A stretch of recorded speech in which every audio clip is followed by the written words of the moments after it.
Hello, everybody. Welcome back to the Quack Report. Nate and Carter here to talk Ducks hockey and our usual bullshit, just as we always do twice a week on the Quack Report here. For those of you tuning in live, thank you very much for tuning in live. It's always a blast to get comments from you guys throughout the show. And for those of you guys listening afterwards, thank you for taking the time to listen afterwards. Nate, how's it going? It's going all right. Yeah, just a little sick right now, unfortunately, with Mind Goblin, but yeah, they're doing all right otherwise. With Mind Goblin. What is that? Mind Goblin these nuts. I'm sorry, that was so horrible, but I saw it earlier today and I'm like, I gotta see if I can get Carter with this. You can give me like the sad trumpet horns if you really want to. Yeah, I'm going to. That's awful. Just a reminder that this is not a rated G podcast by any means whatsoever. If that wasn't your clue, then oh man, you had me worried when you were like, "Yeah, I'm a little sick right now." I was like, "Dude, I saw you like 3 days ago. Aren't you supposed to tell me these things?" Like, that was fine. Oh man, no, just jokes, buddy. Okay, that's good. All right, I'm actually doing all right. Been kind of catching up on sleep, which has been good. Nice. Your sleep's important. To be sure to get plenty of rest. Do your best. I've decided this year that I love sleep more than anything else. Like, dude, you've always loved sleep. What are you talking about? This isn't a new thing. No, I know, but now I love it more than anything else. So I'm trying to do the same thing, trying to catch up on my sleep. Like you said, it's important. Also, we're getting older. We're like in our mid-20s now, almost. So yeah, I'm almost there. Jesus Christ. I don't like saying it that way, man. I don't like saying it that way at You don't all. like saying I'm in my 25? mid-20s. I'm almost 25. No, what would you prefer? I'm nearly a quarter of a century old. Dude, that brings like some wisdom along to it, or like an accomplishment that I made it this far. I see. Okay, I thought you were saying that mid-20s made you sound old, but quarter of a century. No, mid-20s just makes it. It's just more like, man, I'm that much closer to my 30s, which also isn't really old in the grand scheme of things, but it's just like you're that much further away from like your childhood when things were just like easy and stuff like that, right? Yeah. So, but yeah. That's about it. So I did stay up till like almost 2 a.m. last night because I stayed up till, I think it was 1 o'clock local time for us that the Book of Boba Fett went live.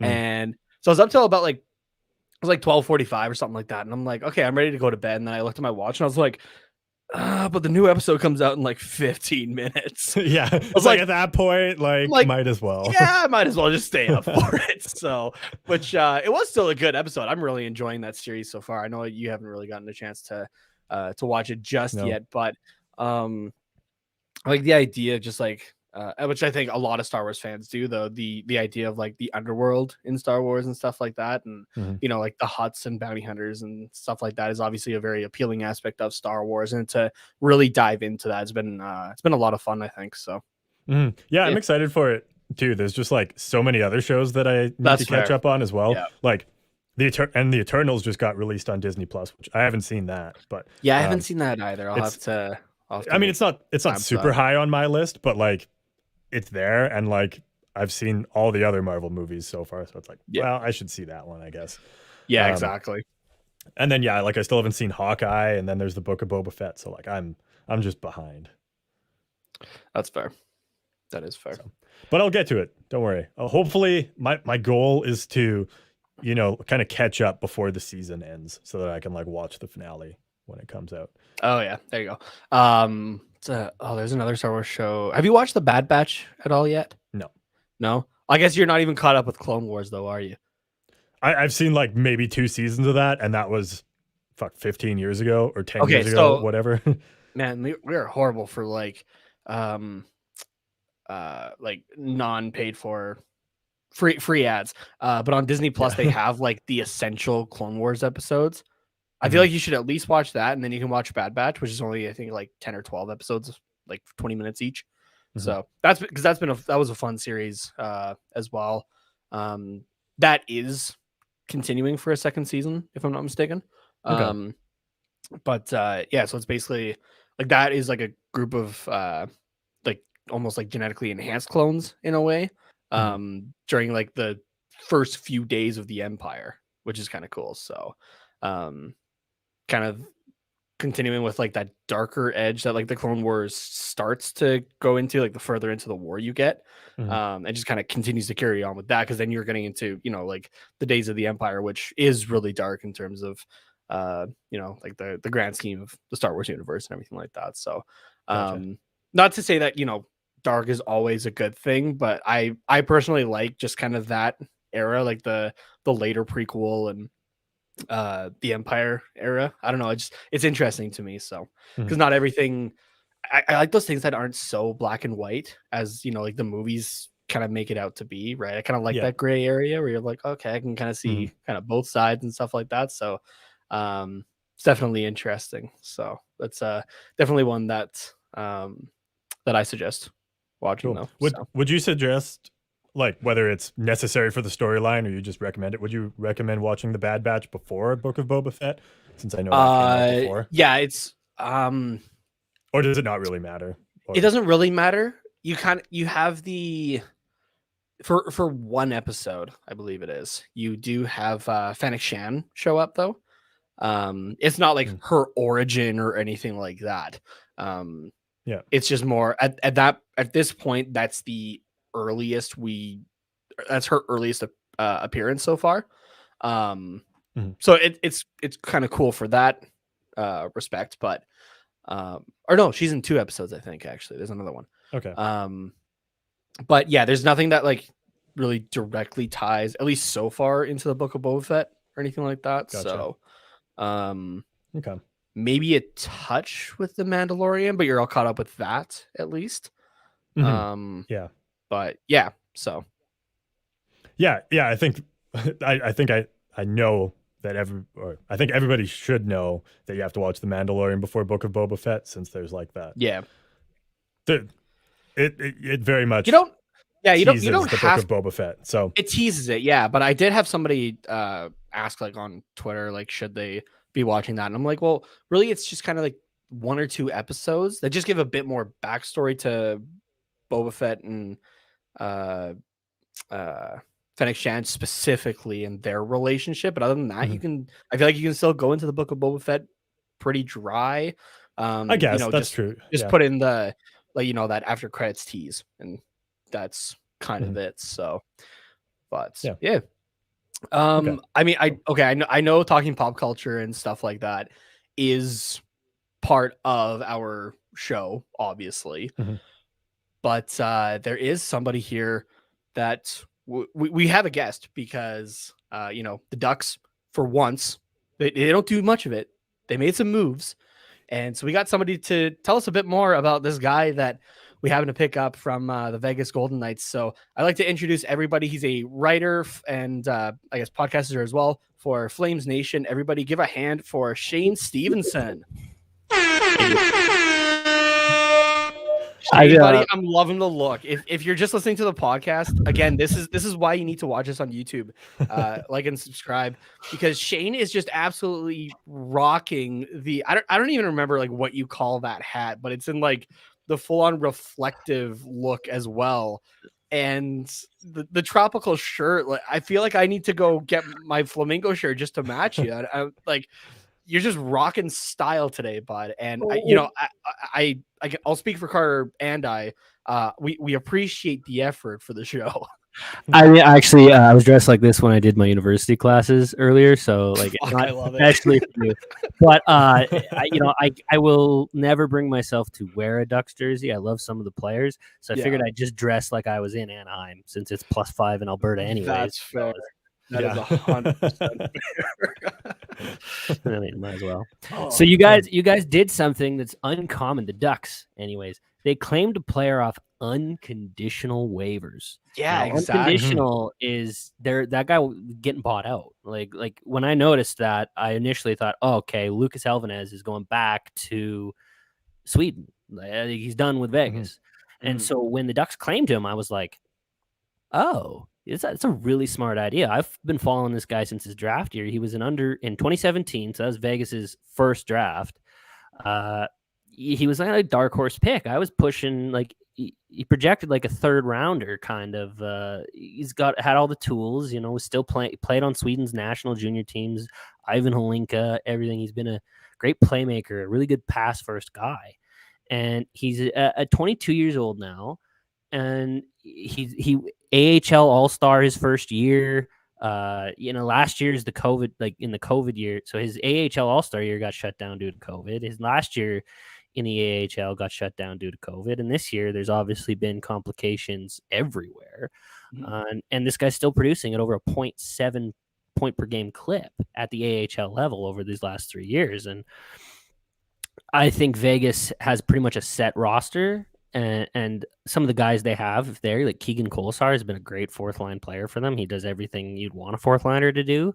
And so I feel like, they kind of lost. I think his hope for playing in Vegas was lost. But Anaheim's got a lot of good opportunity for him. They've got, you never know what's going to happen with Raquel after this year. There's a lot of move and talk depending on where the Ducks are going to be. Getz is playing on a year-to-year basis at this point. And you got other guys like, Sam Carrick, Buddy Robinson filling out the bottom half of your roster. I know Ducks management likes Nick Delorier, but you don't know if the new GM is going to like Nick Delorier.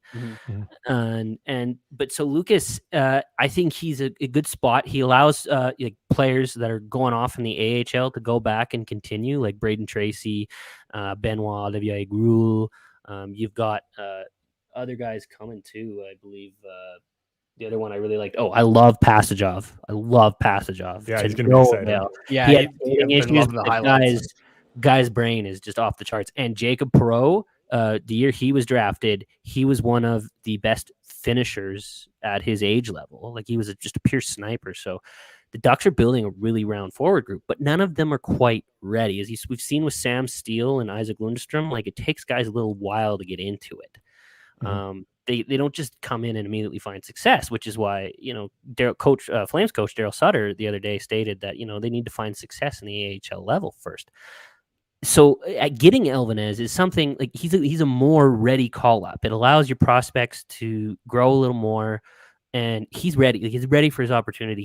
He's had 4 points in 5 games at the World Junior Championship when he went. Always been producing, very much a playmaker first for his style, and he's listed there as a center. He can play the wings. He's a left shot, so it allows him to. When you're a left shot and you can play your off wing, it really opens up. It limits a bit what you can do to keep play alive, but it does open offensive options and better passing lanes if you can find the skill to play like that. So he's been successful everywhere he's been. There's no reason to say that, he's not worth a shot. And so the Ducks taking a flyer on a guy that was about to leave the league. This is one of the more underrated good moves that I've seen in my personal opinion. Now, is this guy going to come in and get 60 points in 82 games? No. I don't think he has that in him, but Son of a bitch. Okay, let him go. Fuck. But I do see him being a upgrade to your bottom 6, whether it's on either wing. Like right now you've got Delorier and Robinson, and they do a job, but and Derek Grant's on your third line with Lundstrom and Silfverberg according to the DFO lines. But Elvenez could add an offensive touch to that line with Lundstrom and Silfverberg that could possibly, increase some offensive output. I know Henrique's out right now too. I don't know when he's coming back, but it's it's like a 13th, 14th option. The guy deserves a shot at this point, and he's ready to try. He's proven himself at the other levels, so it's a good safe bet by the Ducks. I know Bob Murray's not there, but there's whoever's making the calls right now. That was actually a really smart play by them. Yeah, Jeff Solomon is currently the interim GM for the Anaheim Ducks, and there is still the question on if he's going to be the guy. Obviously, they're doing a GM search right now, and listening to the 32 Thoughts podcast the other day, it sounds like Anaheim is actually the team. I guess there's 4 teams right now that are looking for GMs in the middle of the season, which that just is kind of unheard of, right? But it sounds what he was saying at least was that the Ducks are seemingly interviewing the most people or are being the most active trying to find somebody relatively soon. I think that makes sense. Just, you have a team that is maybe not in the spot that they thought they were going to be, right? Sitting second in the Pacific Division right now. They do need to maybe make some moves at the deadline coming up here. So, but yeah, I believe this is the only move besides, just calling up guys and setting them down that Solomon's made. Carter, am I missing any others? Not off the top of my head. No, this is really the only one that I've noticed that I'm like, okay, like this is actually kind of interesting. So yeah, no, I think you kind of hit it on the head there. Yeah, this is really about it. But like Shane said, like this is a good solid move and pretty much no risk either. Like if it doesn't work out, you send him to Sweden and you don't lose anything. So Shane, do you know? Oh, sorry. Go ahead. Oh no, I was just saying he's to the point too where it's like it's time. Like he can go make a professional living back in Sweden making real money. So for him personally, he it's time to be like, hey, like I've paid my dues. I've been an AHL All-Star. I've been a World Junior player. Like I've put in my time. I've been over in North America. Mm-hmm. You're gonna give me my shot, and maybe that's why all sorts of things happen to get a player on unconditional waivers. And like that, to let everyone know, the contract gets bought out for $1 on unconditional waivers, and then the contract's terminated. So same thing just happened to Evander Kane, who lost $28 million. That's for a shark-based podcast, not this one. Yeah, I'm sure. We can just laugh at it on here. Yeah, we can just make fun of me over there. I'm sure on the San Jose Now podcast. What Nate's got up here right now? This is a Byron Bader's model at hockeyprospecting.com. He has a model where it tracks NHL which is called Nhl Equivalency. So on top of watching the player, you can try to kind of track their statistical output, and it's based on leagues and what they would be like, what they projected scoring, like the transfer rate would be to the NHL. As you can see close comparisons too. So on the left there, when he was drafted, his top 3 comparables were Dave Bolland, Wayne Primo, and some other guy you guys are familiar with. Now, Rickard Rakell developed at like a prime rate. Like he's one of the few like success stories. So that's why when you look at the other comparables, the other side of the list, that's other guys that looked like him originally and then got the same kind of trend of point patterns at the same NHL E level. So if you go to the next comp list there, I know you zoomed in on DO. Yep. To full comps. So he looks like those players, and all of those players played in the NHL for well over 200 games. Decent roles. Steve Sullivan more impactful than a few. Richard Park played a lot of years for the New York Islanders. Patrick O'Sullivan was a World Junior stud and played really a lot of good years for the Kings. And Jim Slater was a defensive fourth line center, third line at times in Atlanta, specifically mostly. But all of them had long NHL careers. And Elvanez has tracked like those are the 5 closest comparables based on Byron's model. And so that's what's fun about this specific chart and list. It really shows, how he's looked. So he looks like a guy that can be a full-time NHLer. And that's 2017 would have been DO. So 18 D1, 19 D2, 20 D3. And D3 was his all-star year. So we're in 2022 now. So he's a little off the chart. But I mean, he's ready. Like he's the guy. He's a guy that looks like he can come up and figure it out. And give him he hasn't played a single NHL game, and with COVID and stuff, having guys that look like this in your ability to call them up, that's great, especially when the Ducks are in a spot that preseason no one really thought they'd be kind of competing for a spot, but here they are, powered by the young whiz kid, and I love him, by the way, Trevor Zegras. No one ever tell him that. But it's just and it's a skilled pickup too. This guy's not a grinder. This guy, if he's going to make an impact at an NHL level, it's going to be with his passing and his vision. So obviously us like talking so much about that. See, I've barely had to talk in this. Carter's barely had to talk. This is fucking amazing. Do you want to just take over the show, Shane? Like, Jesus Christ. I just go in the best way possible. I know. I just figured I'd get all your questions answered beforehand.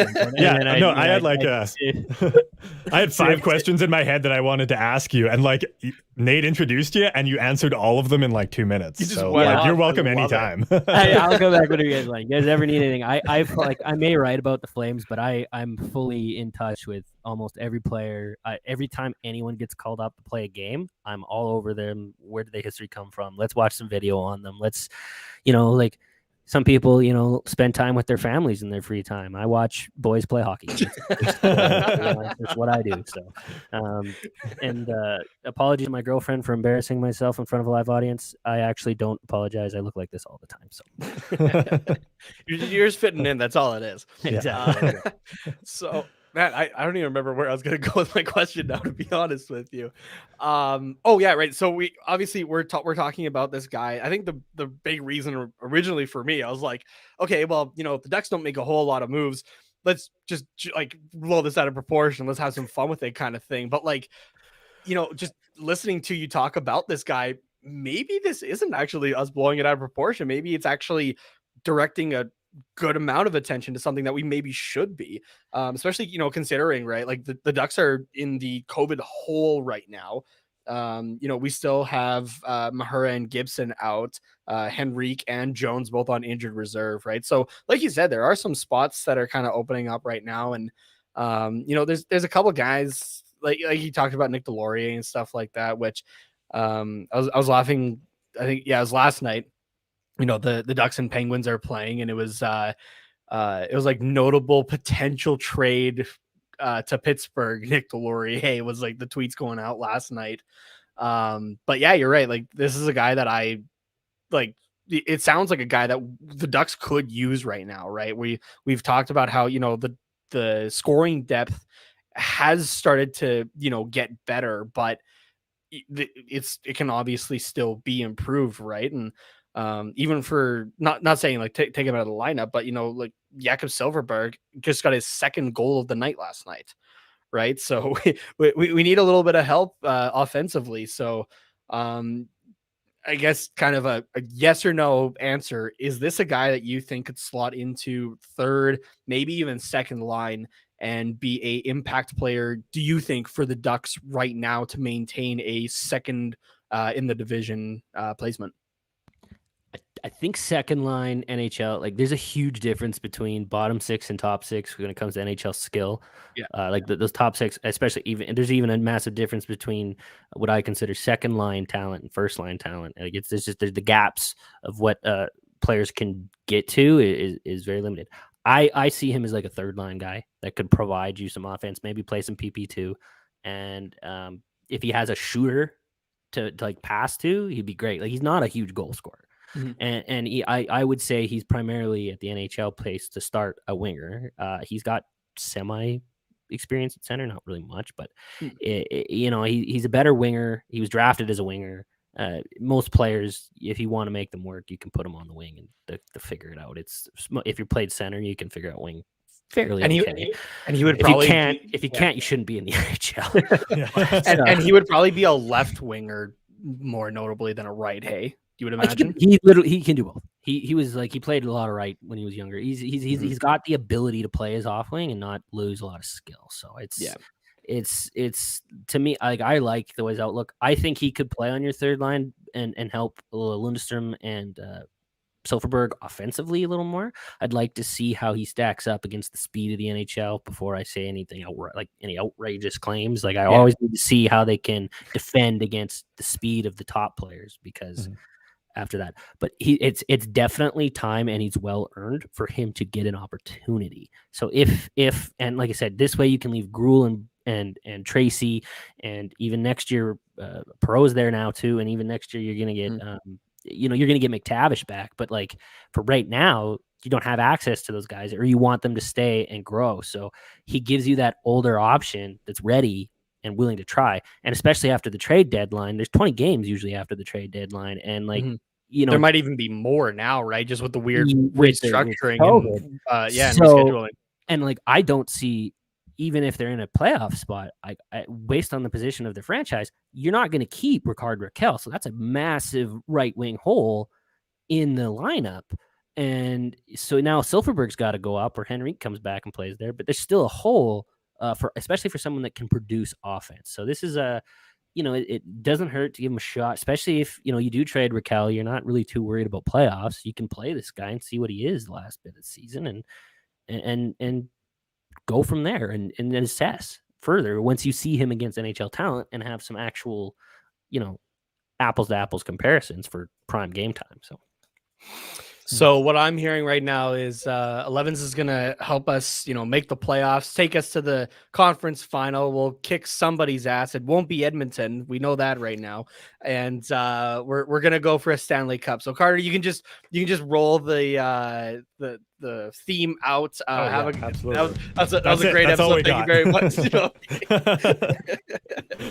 Oh man. Well, Shane, thank you so much for letting us know about this guy and why we should be hyped for an unconditional waiver claim. Who would have thunk it?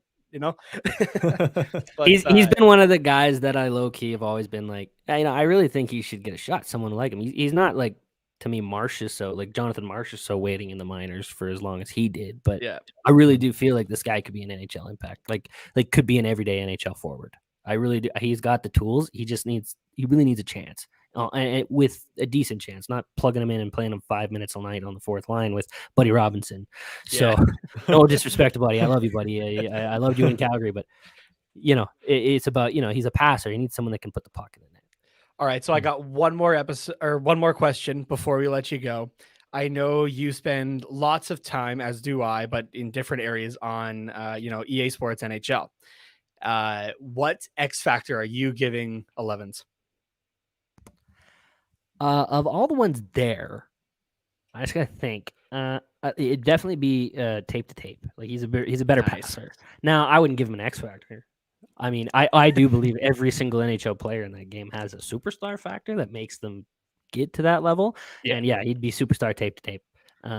No problems there. He's got to work on his two-way game a bit. But like again, I want to see it. I want to see like his offense is there. He can be a third line offensive producer. I just want to see. I need games against NHL competition in full swing to see his defensive impact. And until I see that, I'm not gonna. And there's no definitive anything. He could come in and blow your socks off. He's definitely shown skill. But I'm gonna say projected at best third line, fill in second, power play, PP2 kind of thing. Perfect. I love it. Okay. Sorry. Last question. And then Carter, I guess if you have anything else, excuse me. Just on the topic of the NHL thing. Yeah. I know you pour hours into, making it actually as realistic as possible. Cause let's be honest, on those games, some of the overalls and stuff are just completely out of fucking whack here. In this most recent game, how many hours do you think you put into editing it? And when are you as well going to get a Series X so that I can actually get this roster with the new roster sharing feature? I spent way more hours than you care to want to know. Seriously, I go through every single player and like I go every single player, AHL, SHL, junior leagues, everything. I look up their prospect profiles. I look up everything like, okay, what are they projecting? I use real life scouting advice from guys I follow on Twitter. Scouting like elite prospects, like actual scouting reports from them, stuff like that. Like I read a lot of stuff and then I make it as accurate as possible. I change the gameplay too. So like it's harder to corral pucks. The goalies can save a little more games even on All-Star and usually like 4-2 at max. So I spent a lot of time customizing it, but I've got it to the point where I've done it for so many times that I kind of just the X factors were a nice addition and gave me a lot to do and a lot to think about. But even like at the start, there was a contract issue, and I figured out how to edit that so I could make like every time someone extends a contract, I go in and I edit it. It's called if you're on Xbox One, it's Flashpoint. Download it, give it a like. I'm gonna keep doing it whether you download it or not.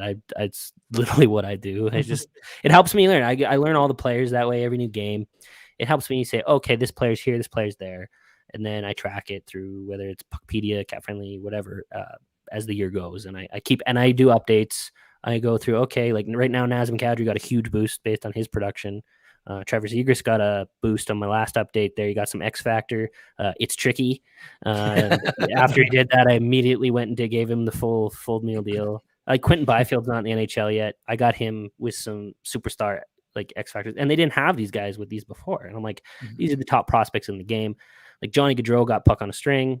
yeah, I mean, to me, they do it to limit to 50, but like I went, like almost every player has something. Like Chris Tanev shut down, but same with Pietrangelo, and like every player in the league got something pretty much, and it's fun experience because you never know. Everyone's skilled enough, but the goalies also got good skill too. Like boy, John Gibson always gets a rating boost. Don't worry about that. Yeah.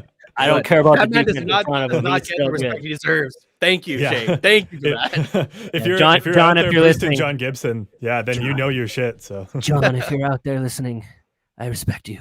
Carter, do you got any more questions? No, I'm all good. I think they're all covered. So. All right, Shane, I guess before we let you go, we'll give you the red carpet. Let us know what you're doing, where to find you, that sort of thing.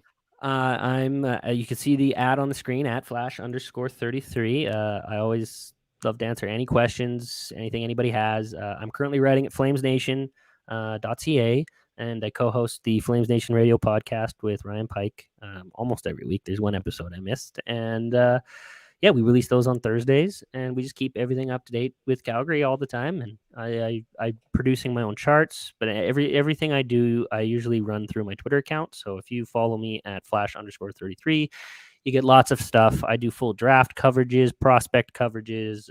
I post charts from every team, whether it's from Vancouver and Seattle all the way down to Tampa and Florida. And yeah, so I just enjoy talking hockey. Log in, follow, and ask any questions ever. I'll always love engaging in civil conversation. Yeah, keep it simple. I love on Twitter lately. They have like the reminder. Hey, there's a person behind this user kind of thing. So awesome. Well, thank you very much for your time, Shane. We won't take another minute of it, and we'll talk to you soon, buddy. All right. Nah, see you guys. Yeah. Oh man, that was fucking great. That was good. Yeah. I was not expecting him to come dressed like that. That's for sure. So, well, we asked like 3 questions the whole time. Otherwise he gave us the answers, right? Like, yeah, that's everything I wanted to know. Guy's just a mind reader. Yeah, he must be. Yeah. Cause like literally right off the bat, it was like question answered. That was it. So yeah, it was awesome. This is probably my favorite episode already because I just like talked about Star Wars for 10 minutes and then just sat back and just listened and learned like so much. It's been an easy show for you as the host. So far. Yeah. So far. Yeah, exactly. We do still have more to talk about. So of course. We haven't even touched the game yet, but we'll take a quick break. Throw it over to our friends at Draftkings just because I talked so much there. Like I don't know if you can hear, but my voice is like so hoarse. I just need like just a minute and a half. And we'll talk about the Ducks and Pens game on the other side of that. I clicked too many things. Okay, there it is. See you on the other side. The NFL playoffs are here, and DraftKings Sportsbook, an official sports betting partner of the NFL, is kicking things off with a huge offer. Counting down to Super Bowl 56, new customers can get 56-1 odds on any wildcard team to win their game. Bet just $5 and win $280 in free bets if your team is victorious. If Sportsbook isn't available in your state yet, you still have something to play for this wild card weekend. Everyone can play for huge cash prizes with DraftKings Daily Fantasy Football contests. DraftKings is giving all new customers a free shot at millions of dollars in total prizes with their first deposit. So, what are you waiting for? Download the DraftKings Sportsbook app now, use the promo code THPN, and get 56-1 odds on any NFL team. Bet just $5 and win $280 in free bets if your team wins. Again, that's promo code THPN, as in the Hockey Podcast Network, this wildcard weekend at DraftKings Sportsbook, an official sports betting partner of the NFL. Must be 21 or older, New Jersey, Indiana, or Pennsylvania only. New customers only. Minimum $5 deposit and $1 wager required. One per customer. Restrictions apply. See DraftKings.com/sportsbook for details. Gambling problem? Call 1-800-GAMBLER.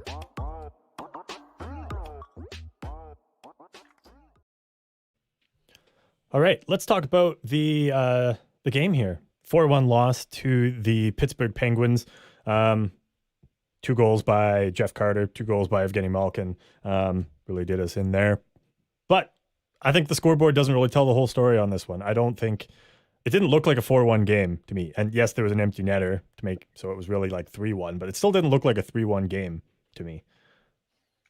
Yeah, it was Definitely a lot closer of a game, especially in that third period. Was a lot Mhm. better. That second was a little rough, and that seems to be the trend again lately, right? Where he's kind of fall off in the second there. But but I believe if I'm not mistaken, just remembering offhand, we kept the Penguins to 5 shots in the third period there.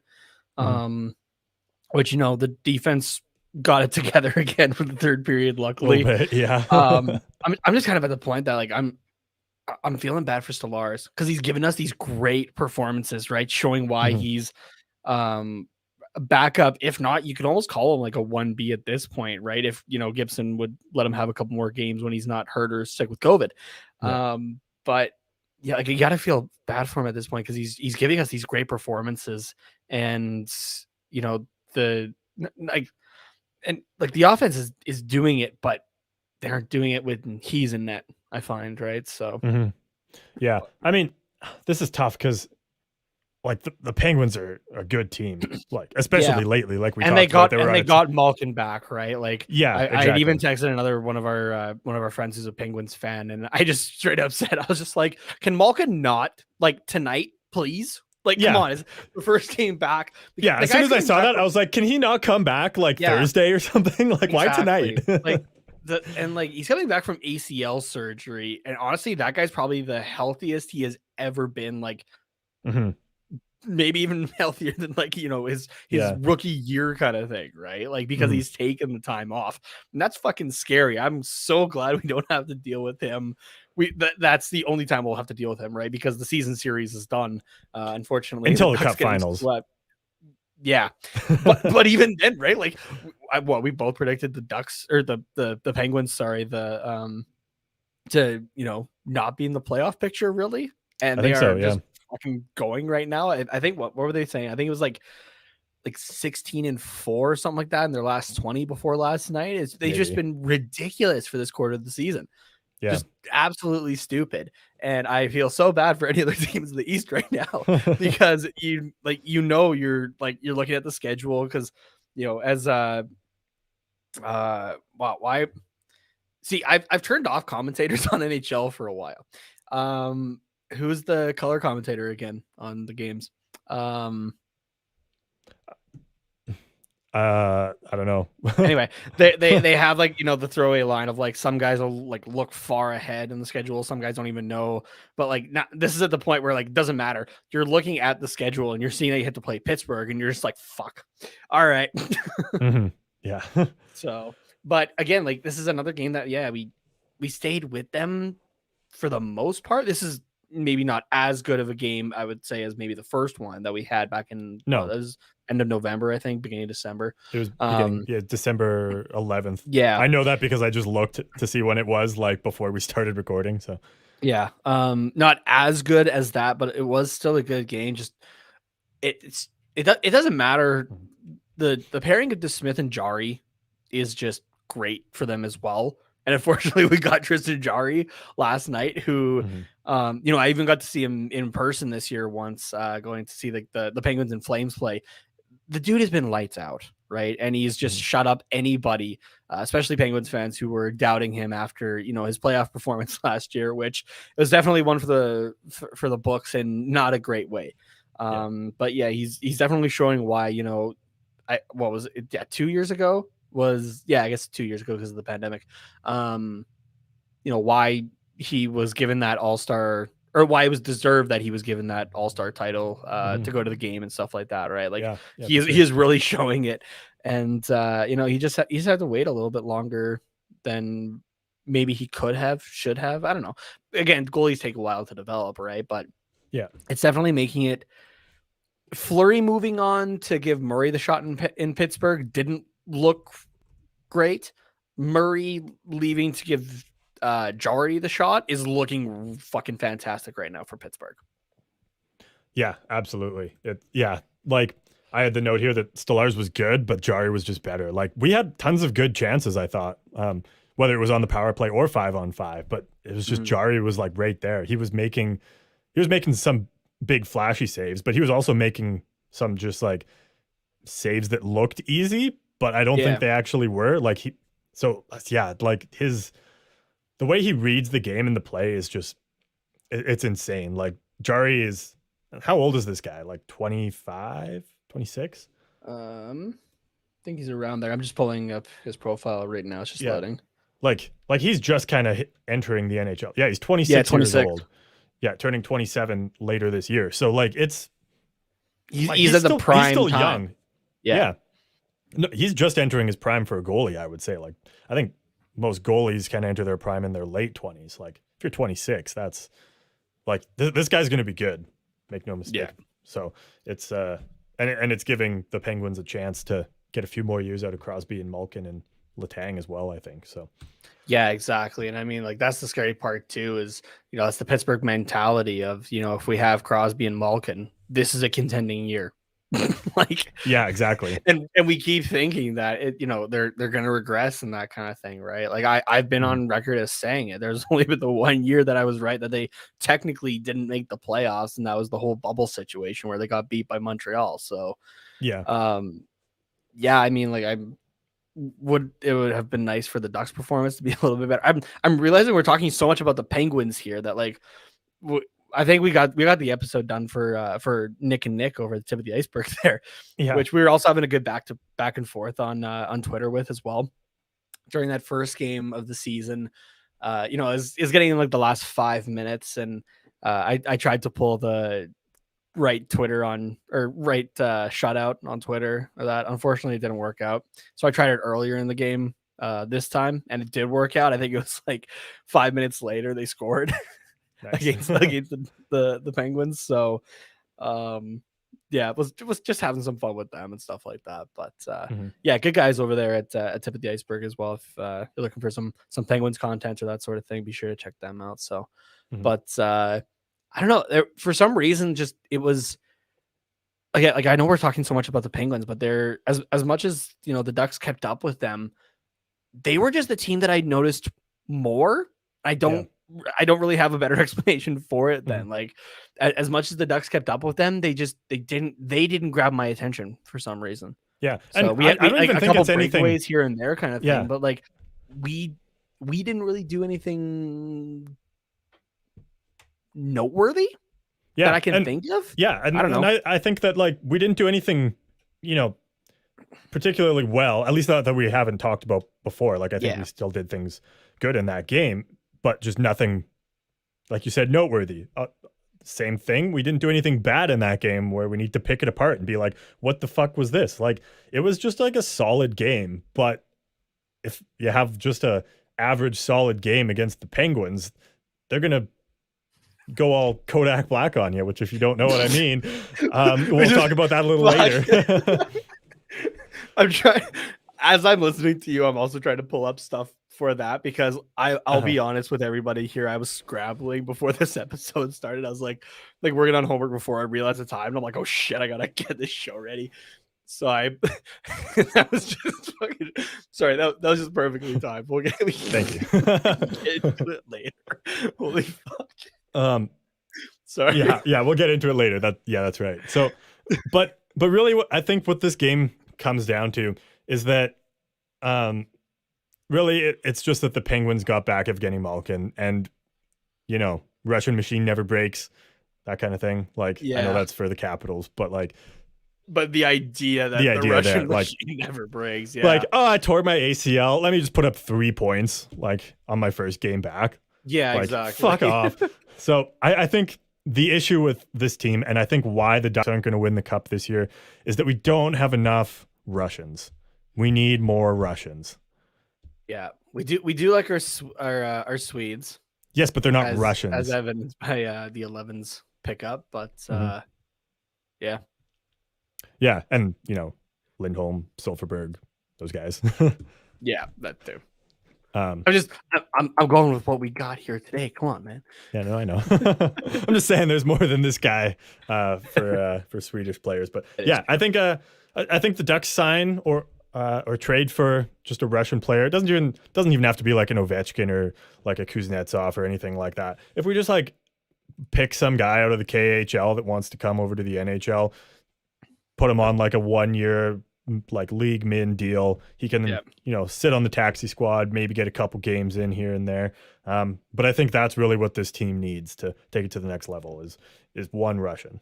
Yeah, I was laughing. I was scrolling back through something, some messages or something like that, and I found the Snapchat of when I was pretending to be a Russian call-up for an intramural ice hockey team. Yeah. I saw like the videos from that, and I was like, "Oh shit!"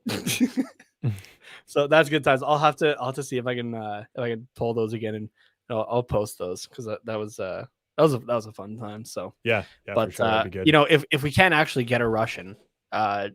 Solomon there, I will throw my hat in the ring to pretend to be a Russian, and I can just bench warm, that kind of thing. So all right, sounds good. Yeah. Hashtag Nate for Russian. Nate for Russian. Yeah. Sounds good. It's an awful sounding hashtag, but it is. We're going with it. That's what we're going with. we're stuck with it. Let's go. What would your Russian name be? Because I'm sorry, but Nate Thomas is not a Russian name. The name I went with that was Ivan Vazlov. Okay. I was going to come up with something that still sounded like your name, like yeah. No, that's what we came up with was Ivan Vazlov. I do remember that. Okay. So, I don't know. Is Nathan kind of a? I think Nathan could be like a Russian sounding name. I don't know. You just got to say it with enough anger. Nathan Tomasov. Tomasov. So, yeah, just everything in Russian ends with "ov." We know this. So unless you're Ovechkin, in which case it starts with "ov," but same. Yeah. Thing. I didn't think about that. It does start with "ov." Yeah. Mind blown. All right. All right. Well, I don't really have anything else to say about this game. Like it's in the books. Let's move on, kind of thing. We are starting to get guys back. We got to pick it up again because we do now have the Kings kind of coming up behind. They're currently sitting in third place now in the division, 36 games played, so 3 games in hand on us, and only 4 points back. So yeah, we got to get a few more wins, which I think might be possible. I don't want to say we have easier games coming up, but we have some games that we could potentially get some more points out of, and maybe go on a bit of a run, since we haven't really gone on much of a run since that long winning streak. That big long one, yeah. Like I think the most we've maybe won in a row has been 2, like maybe 3, but it's mostly been like kind of one-off wins or 2. So, but yeah, before we get more into losses in between, we gotta exactly. Up, so. Yeah, that we're still luckily still kind of riding that 8-game win streak there. So yeah. But yeah, before we get into some upcoming games, we've got a couple more pieces of news here. We missed this on the last episode, but Mason McTavish was actually traded. Don't worry, not in the NHL. We still have Mason McTavish in our system. He was traded in the OHL from the Peterborough Petes to the Hamilton Bulldogs, who are going to try and make a run at the Memorial Cup this year. Looking at the standings here at Peterborough Petes, in 28 games played, only 22 points, which is a 10-16-2 record.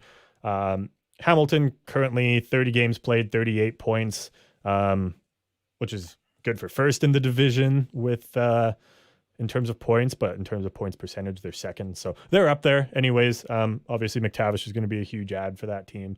I forget what the return was. So they got 2 other players and a bunch of draft picks in the deal is what I'm seeing here. So so pretty big haul there. Yeah. So we'll be tracking him in Hamilton there, but nothing too crazy on from the Ducks perspective. No. Yeah, and in Peterborough, he played only 5 games with them because he was playing with us in the NHL, went there for a few, and then went to the World Juniors, right, which got cut short, played a couple more. So he only played 5 games so far this season with Peterborough before getting traded. Oh, yeah. Where he had 6 goals and an assist. Nice. So along with like the 3 goals and 2 assists in the 2 World Junior games as well. So it's it's just making me even more excited for this kid to like be on this team full time. Oh yeah. So like I can just I can imagine, maybe throw him on the wing kind of thing, right? With Zegras and Terry. Give that a couple of years and like that's your first line. Mm-hmm. Fuck. Yeah. that's it. That's gonna be good. I'm excited for that. So yeah, that's that, I guess. On 32 thoughts as well. Apparently the Ducks are one of the teams in on Jacob Chikrin from Arizona. Jeff Merrick had brought that up on the latest episode, or I guess 2 episodes back, because they just released one today that's just an interview with Devin Dubnyk, which so far sounds like a pretty good interview. But I'm partway through it, and it is sounding pretty good. So yeah, but this was Monday's episode. They talked about it. It's also on the blog here. Number 8, if you follow the 32 Thoughts blog. Oh no, never mind. That's about GMs. My bad. I was reading a little bit ahead. Number 6. Yeah. So Anaheim, LA, and St. Louis are kind of the teams that are projected to be in on Chikrin. So Anaheim and LA could be interesting. Hopefully he doesn't go to LA. St. Louis also makes sense since they're probably going to make another run at the Cup this year. There's also a note here, potentially Carolina. I mean, they have a ton of defensemen, so I don't really see they're that. good already. Fuck off. Yeah. But I mean, you do want to stock up on defense before making a deep run in the playoffs. And with that contract that he's on, what is it, like 3 more years at like $3 million per or something like that? It's hard to argue with that. It's a good contract. Yeah. The one thing I was seeing was same thing on the 32 Thoughts podcast. They're kind of giving the comparable, which is basically like a player that was drafted in the first round, a prospect from the first round, and a actual first round pick is kind of sounds like that's what the asking point is. Yeah. But I'm just thinking about the potential of a Chikrin Drysdale defensive line, right? So, and Merrick brought it up on the podcast as well that the Ducks do have a deep prospect pool, right? That we can pull from. So, and it's maybe not as balanced on the defense, but that could be your partner maybe for a Raquel deal, right? You get a good defenseman with 3 years, and maybe I think it's like the second or third round that they have like 5 picks, right? So see if you can bring one of those back. Maybe that's a hefty price, but for a return, right? Arizona might not go for that, but it's kind of that idea. And then if we think we have a chance, like a solid chance for the playoffs, right? Might as well go for that first round pick, right? And it's just who would you give up for the prospects? So there's I think my choice for that would be Jacob Perreault. I don't remember the year we drafted him. 2020. We took him late first round. I believe that was the pick we got from Boston when we traded Kasha. I don't know 100% though, so don't quote me on that. But 19-year-old right winger, like he's going to be good. He's not going to be Trevor Zegras level good. I don't think, anyways. Maybe we need to call Shane back and get him in here to tell us about Perreault. But I don't know, this. Yeah, no, I would agree with that. Yeah, we're not giving up anything too big. He's still a prospect that was in the first round. He's going to be good for Arizona, especially if we're throwing in a first round pick. I don't really like the idea of giving up Raquel if we're trying to go deep in the playoffs. And I think Raquel would want to go to either stay here or go to another playoff contending team if we were to trade him. But I don't know. We have to kind of compete with the other teams that are in on Chikrin, so it's a rock and a hard place thing, honestly, with the Raquel thing, right? Because you would love to keep him for if we were to make a playoff run and try to see how deep we could go, right? But again, we aren't at a spot that we're going for it. I think it's still the mentality of let's get into the playoffs, see how well we can do. Yeah. So, and you risk him just walking for nothing, right? That's true. Or you could get a return for him and still play that same mentality of let's see how we can do. What else? What other areas do we still need to improve on and stuff like that? So yeah, I don't know. I think I would actually go with the latter if you can, but you know what? The more I think about it, giving up Raquel's not that bad, especially considering we just claimed Alvines had Shane talk about him. And Shane said that, yes, he is a left-handed shot, but can still play the off wing. Either side. You're going to have Henry in a bottom six role.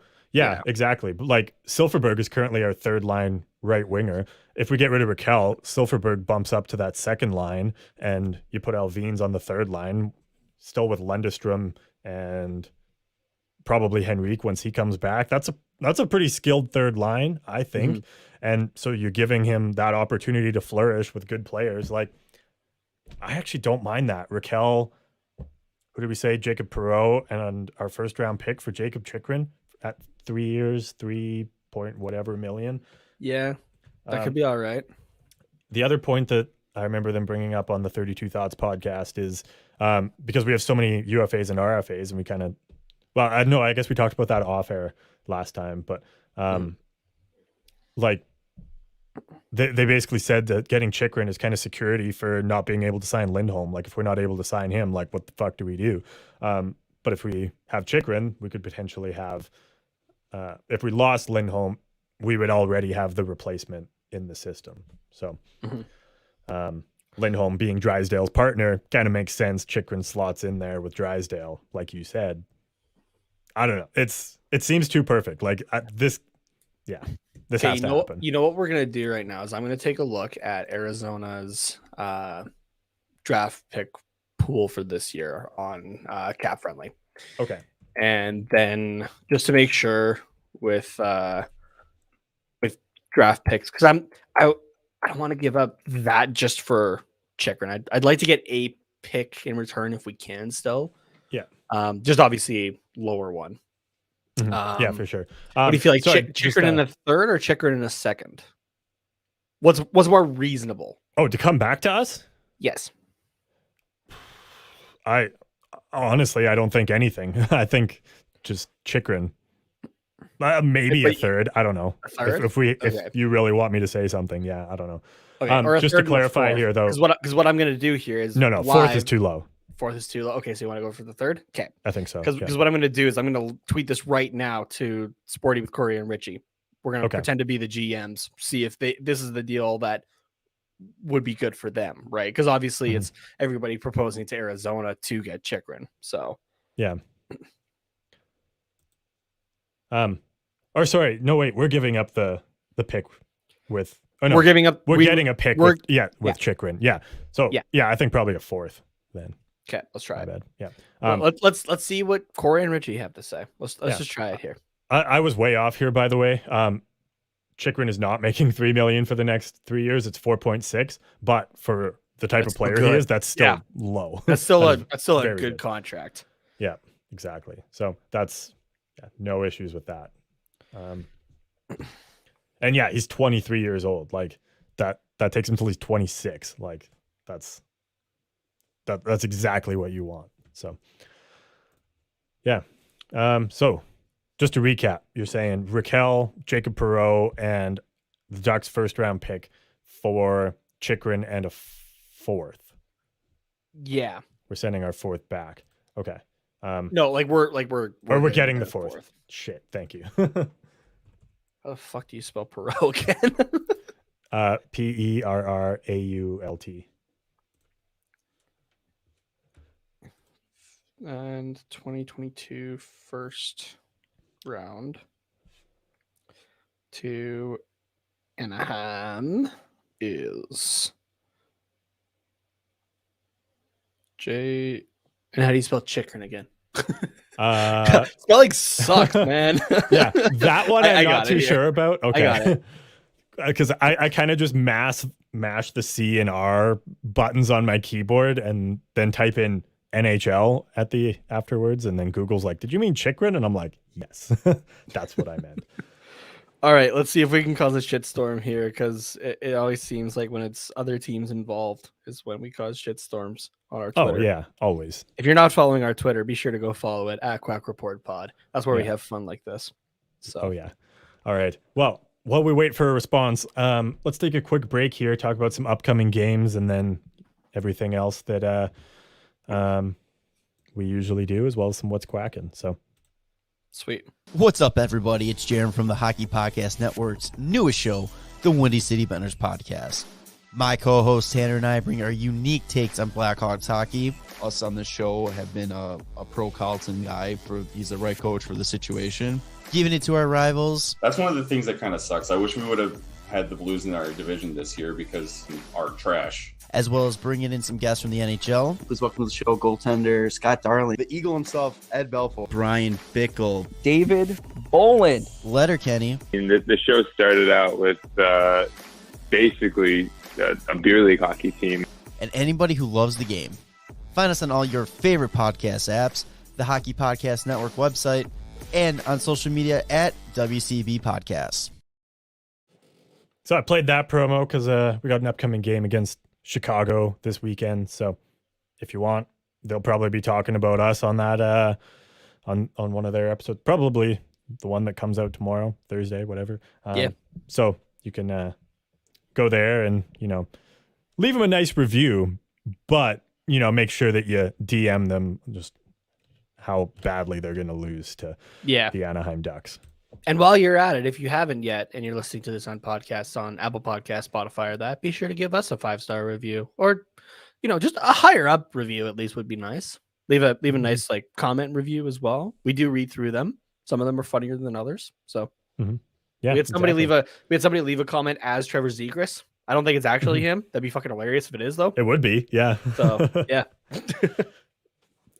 Before we play Chicago on the weekend, though, we have a game against the Minnesota Wild on Friday. That'll be in Minnesota at 5 p.m. Pacific time. I'm kind of nervous for this one, actually, because the Minnesota Wild are pretty good. They are, but they've been kind of interesting over the last while. Their last 10 are 5-4-1.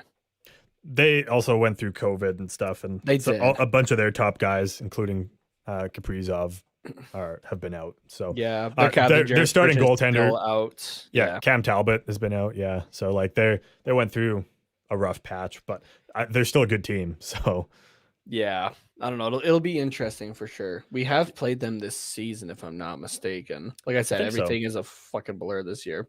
Mm-hmm. I apologize for all the F-bombs today. I don't know why. No, you don't. This many is actually coming out today.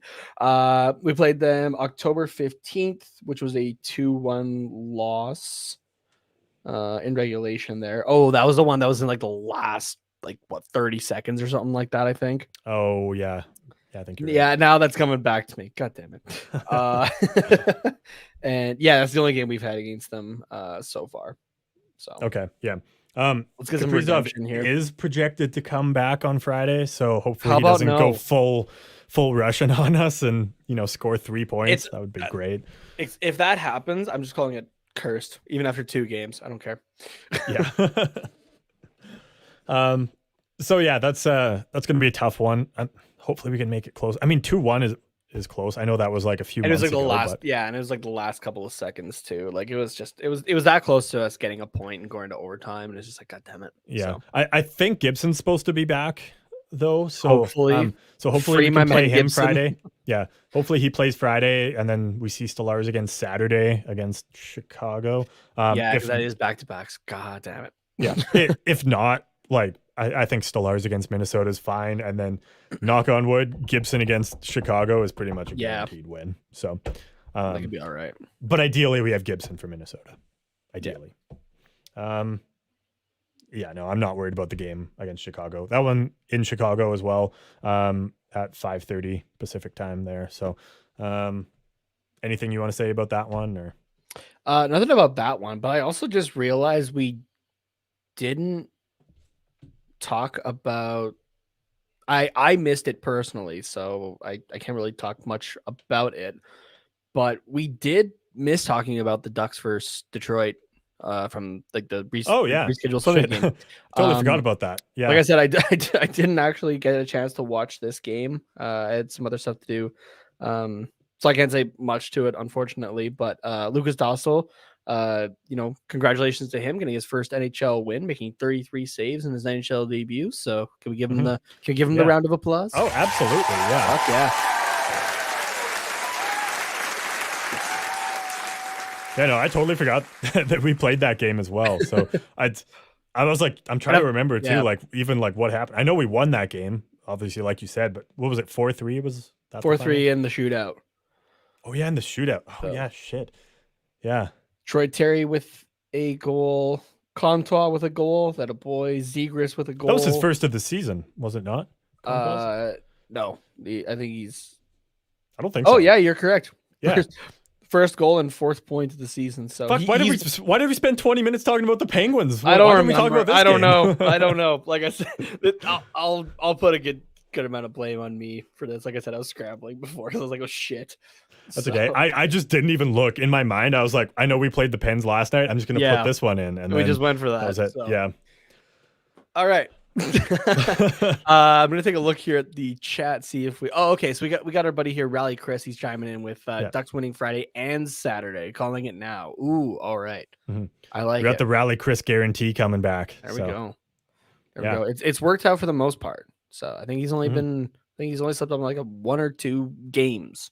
Mm-hmm. So yeah, but no. He's we're gonna take that. For the most part. Yeah, Friday, Saturday. Yeah. 4 points, get a little separation on the Kings, make Vegas shit their pants a little bit. Yeah, that'd be good. That'd be great. The wins, not necessarily Vegas shitting their pants, but I mean that might be kind of nice too. Oh man. Okay. Yeah. Anything from Sporty on our trade offer there? Let me take a look here, see if we don't have anything yet. Okay, sounds good. In that case, we'll toss it over to some not unplugged, what's quacking, and see if we get a reply before the end of the episode here.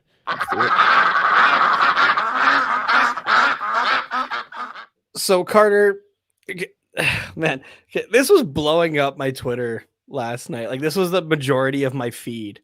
Mm-hmm. Have you ever just been, to a hot? Okay, first of all, we'll start a little bit more basics. Have you ever been in a suite at a hockey game before? I have not. No. Okay. I've been at one. It wasn't an NHL game or that. It was a WHL game, Medicine Hat Tigers. Mm-hmm. Suites are fun to be in. So I remember that one as well. They had the All-Star game going for the NHL that night. So we had the TV on and everything like that. But nice. The suites, obviously, you have nice seats to go sit in and watch the game and stuff like that, right? And but you're obviously still in view of everybody. Okay, let's put it this way then. Have you ever been at a hockey game and just decided I'm gonna fuck right here? Have you ever had that thought go through your head of like you're looking around at like, even if it's like a half capacity building or something like that, just looked around and been like, yeah, I could do it here. I can't say I ever have. Like, there's been times where I've been in a stadium and I've been like, God, that was like a sexy play, or like, oh, that goal just got me like rock solid, But like, it was like, I was never like, I need to do something about this now, And okay, last question. Okay. Before last night, have you ever heard of the rapper Kodak Black? I have not, and I'm glad that you just answered my first question. Who is Kodak Black? I assumed that he was a rapper because he looks like a rapper, and this is a very rap star situation to be in, I guess. So for those of you, at this point, you've probably seen the video, whether you wanted to or not. In case you haven't, though, you can easily find it on Twitter, that sort of thing. But there's a video from across the arena at the Florida Panthers versus the Vancouver Canucks game. And Kodak Black, this rapper, can be seen in his suite looking to be having sex with a girl in the suite in like plain view of everybody. And the best part about it, I think, is that the Florida executives are in the next suite over, like looking over at this and stuff. Yeah. And there was another video that came out showing that no, they weren't in fact doing the deed. It was just, provocative dancing. But it's funnier to think the earlier. It's funnier to think the earlier, right? What? Sorry. what video are you saying that came out that looks like they're not doing it? Because the one I saw, there was one, it was like someone in the suite or like in the next suite over, or something like that. Is that the one you're talking about? Yeah, that's the one I'm talking about. I think that, the call on the ice is, there's not enough evidence to overturn the call. Inconclusive. And I think they still might be fucking. Like, I'm not convinced that it was just twerking or, as you put it, provocative dancing. Well, speaking of the refs, I do have some reactions here just to this whole incident. And the first one is from @ScoutingTheRefs, who says, from player safety, Kodak Black has been fined $5,000 for checking from behind. During Tuesday's game, Black delivered forceful contact from behind where contact was clearly made on the back part of the body. Rule 43. This is checking from behind. I think hitting from behind would have been more appropriate, but yes. Yeah, there you go. Which also, man, you haven't even seen the tweets that I'm pulling up. No, here. I haven't. It's perfect. From @McGuire Petrov, and it's like the handshaking joke one, right? So it's Kodak Black and Tom Wilson hitting from behind. What else do we have here? We got Greg Wyszynski from ESPN.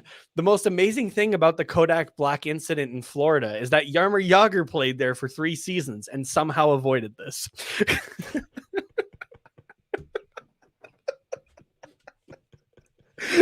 That's so good. I don't have it here, but I do remember it. I want to say it was Frank Saravalli, but I could be totally wrong on that part. But I just it was like, this is not the Kodak moment that I recall. Which, for anybody maybe too young to understand that reference, Kodak is like a camera brand. And so they would sell film, and so back when cameras weren't built into your phones. Yeah, exactly. And had to be pictures were on film, and you had to get them developed. Yeah. And so a Kodak moment was just, like, this is a picture, like a moment that had to be like a picture taken of, right? Like, that's a Kodak moment. This is obviously a Kodak moment too, and not quite in the same way. We do have chiming in here from the execs sitting beside Roberto Luongo @Strombone1 chiming in with just a scenario of the PA announcer announcing, please keep your eyes on the puck at all times, because obviously the puck can go out of play and stuff like that. And everybody says okay, and Kodak says, honey, turn around, it's not safe. And there was so many here. You got, I'm just gonna go through the replies on this one before I read the actual one, because people are just throwing in their own jokes here. @DomeFoam91, major for high sticking. The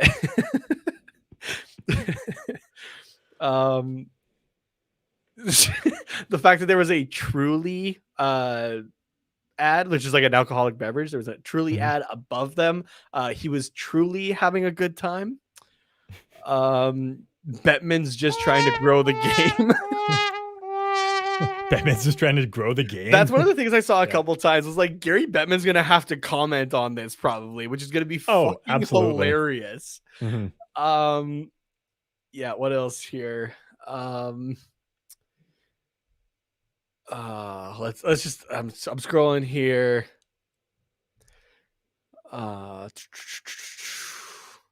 Okay, we'll just go into the main tweet here, which was Paul Bissonnette.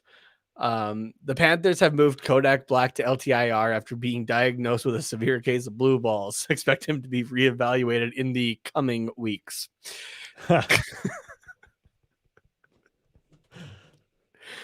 Oh man, there's another one by Bissonnette here somewhere. He was just making puns the whole night. So here, this one's just from a few hours ago. We're all horned up like Kodak for our doubleheader tonight on TNT. Oh man, like what? There was one other one. I'm trying to find it here, but Bissonnette just tweets so goddamn much. No, I think that might have been the one. I was okay. There was also some like amazing just replies and stuff like that as well. Let me see if I can find like there's a one from Fank Saravalli that was like funny as all hell. Let me see if I can find that here, and then we can wrap up. Okay. Yeah, that's I don't even know what to say. I'm honestly speechless. Like I saw that. I know. like, I sent that to you. What was your first reaction to seeing that video, though? I had to watch it about 5 or 6 times because I was like, "Is this actually what I'm like? Are my eyes actually seeing what I think I'm seeing?" And it was, yeah. And I guess maybe I was right. I don't know. Either way, it's just shock. It's still just shock, honestly. Yeah. It was Saravalli who had said a true Kodak moment. There was let me go into the replies here and see if there was. I could have sworn there was also something else that he had said that was just like it made everybody laugh. No, maybe that. Okay, I can't find it right now. Gotta go deep dive. So, but either way, just in case it ever crosses your mind, people, a hockey place is probably not the best place to do the adult dance. Probably not. Yeah, at least not in the suite. I don't know. Yeah, or like maybe visible. go up to maybe just like be a normal person and like go to the handicapped bathroom, where you can lock the door and you're the only one in there. Which is probably easier to do in Florida. Let's be honest here. Yeah, like it's not very full.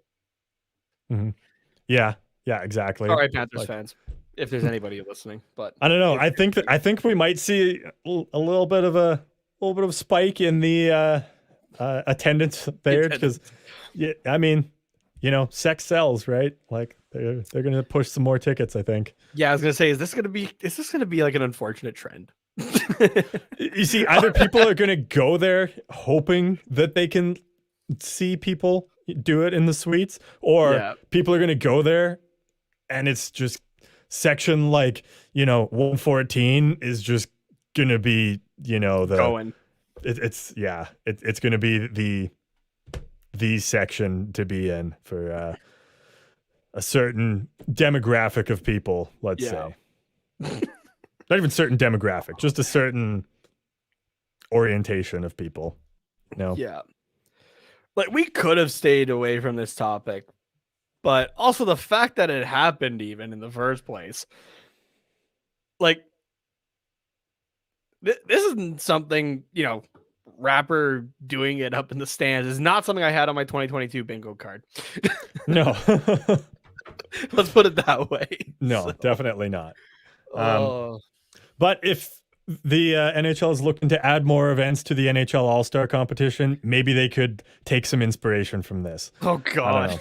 I'm just gonna leave it there. What would you?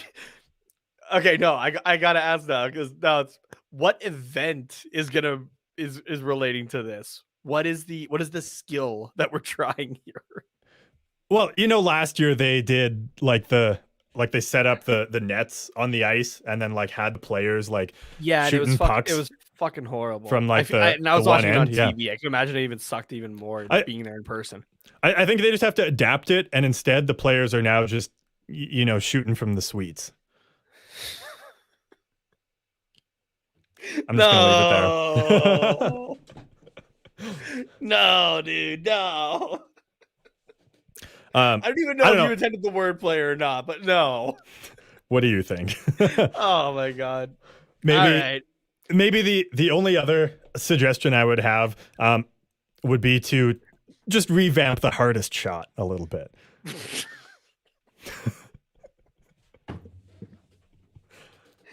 Fuck.